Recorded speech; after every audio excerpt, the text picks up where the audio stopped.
Praise the Lord. Hallelujah. പ്രിയ സഹോദരങ്ങളെ, നമ്മൾ ധ്യാനിക്കുന്നത് റോമ 12:1.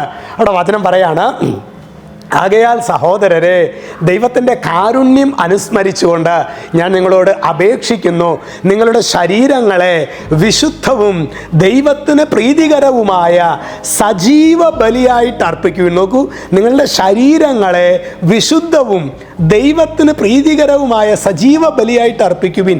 ഇതായിരിക്കണം യഥാർത്ഥ ആരാധന. നിങ്ങൾ ഈ ലോകത്തിന് അനുരൂപരാകരുത്. ലോകം പോകുന്നത് പോലെ, ലോകം ചിന്തിക്കുന്നത് പോലെ, അതാണ് നിങ്ങൾ ഈ ലോകത്തിന് അനുരൂപരാകരുത്. പ്രത്യുത മനസ്സിൻ്റെ നവീകരണം വഴി രൂപാന്തരപ്പെടുവിൻ. പ്രിയ സഹോദരങ്ങളെ, ഈ ഒരു കാലഘട്ടത്തിൽ തിന്മ, പിശാച് ശരിക്ക് ശരീരത്തിൻ്റെ അശുദ്ധി, കണ്ണുകളുടെ അശുദ്ധി, കേൾവിയുടെ, ഞാൻ ഇപ്പോഴും ഓർക്കാണ് മിണ്ടടക്കം. ഞങ്ങൾ സെമിനാറിലൊക്കെ പഠിക്കുമ്പോൾ ഒരു റൂളാണ്, റൂൾ ഓഫ് ടച്ച്. അതായത് ഒരാളുടെ ശരീരത്തിൽ നമ്മൾ അങ്ങനെ തൊടാൻ പാടില്ല. അതായത് ഇതൊക്കെ എന്ത് സംഭവമാണെന്നൊക്കെ. പക്ഷെ നമ്മുടെ പണ്ടത്തെ സ്പിരിച്വാലിറ്റി, പണ്ടത്തെ കുറേ കാര്യങ്ങൾ, നിഷ്കർഷകൾക്ക്, പ്രിയ സഹോദരങ്ങൾ, അതിനൊക്കെ നമ്മുടെ ജീവിതത്തിൽ വലിയ റോളുണ്ട് എന്ന്. നമ്മുടെ പൂർവീകർ മണ്ടന്മാരൊന്നുമല്ല.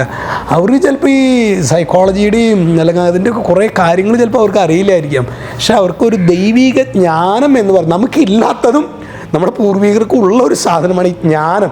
ജ്ഞാനത്തിൽ നിന്നാണ്. അതുകൊണ്ട് തന്നെ പൂർവീകരിലൂടെ കൈമാറ്റം ചെയ്യപ്പെട്ടത് നമ്മൾ മാറ്റുകയാണെങ്കിൽ അതൊരു 10 തവണ മിനിമം ആലോചിച്ചിട്ട് വേണം നമ്മളിത് മാറ്റാനെന്ന കാര്യം പ്രത്യേകം സ്മരിക്കുകയാണ്. അതുകൊണ്ട് ശരിക്കും ഈ ശരീരത്തിൻ്റെ വിശുദ്ധിയുടെ മേഖലയിലെ പിശാച് കുഞ്ഞുങ്ങളെന്നോ യുവതിയുവാക്കന്മാരെന്നോ മാതാപിതാക്കളെന്നോ മുതിർന്നവരെന്നോ വ്യത്യാസമില്ലാതെ ശരിക്കും പിശാച് ഈ ഒരു മേഖലയിൽ അശുദ്ധി ശരിക്കും ഇഞ്ചക്റ്റ് ചെയ്തുകൊണ്ട് ദൈവജനത്തെ തകർക്കണം. അതുകൊണ്ടാണ് ഇവിടെ ഈ വചനം പറയുന്നത്, ആകയാൽ നിങ്ങളുടെ ശരീരങ്ങളെ വിശുദ്ധവും ദൈവത്തിന് പ്രീതികരവുമായ സജീവ ബലിയായിട്ട് അർപ്പിക്കും.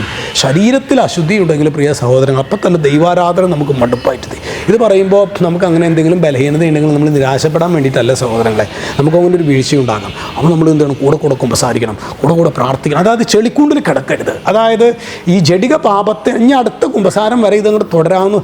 ഒരു പക്ഷേ ഏതെങ്കിലും സാഹചര്യത്തിൽ നമ്മൾ വീണ് പോവുകയാണെങ്കിൽ അപ്പം തന്നെ എഴുന്നേറ്റ് കുമ്പസാരിച്ച് അനുദപിച്ച് വീണ്ടും കൃപയിലേക്ക് വരാനായിട്ട് ചിലപ്പോൾ പല തവണ, ചിലപ്പോൾ നാളുകൾ, ചിലപ്പോൾ ഈ ഒരു പ്രോസസ്സിലൂടെയൊക്കെ നമ്മൾ കടന്നു പോകേണ്ടതായിട്ട് വരും. എന്നാലും പ്രിയ സഹോദരങ്ങളെ, 70 തവണ ക്ഷമിക്കാൻ പറയുമ്പോൾ അത് അർത്ഥമാക്കുന്നത് എൻഡ്ലെസ് ആണ്. അതായത് പാപം ചെയ്യാനുള്ള ലൈസൻസ് അല്ല. പക്ഷേ ഏതെങ്കിലുമൊക്കെ ബലഹീനത നമ്മൾ വീണ് പോകുകയാണെങ്കിൽ അവിടെ കിടക്കരുത്, കർത്താവിലേക്ക് വരണം എന്ന്. നിങ്ങൾ ഈ വചനം കേൾക്കുമ്പോൾ അയ്യോ എനിക്ക് ശരീരത്തിൽ വിശുദ്ധി പാലിക്കാൻ പറ്റുന്നില്ലല്ലോ, ചിന്തയിൽ വിശുദ്ധി പാലിക്കാൻ പറ്റുന്നില്ല, എൻ്റെ കണ്ണടക്കം ഭയങ്കര പ്രശ്നമാണല്ലോ, അങ്ങനെയൊക്കെ നമ്മൾ നിരാശപ്പെടരുത്.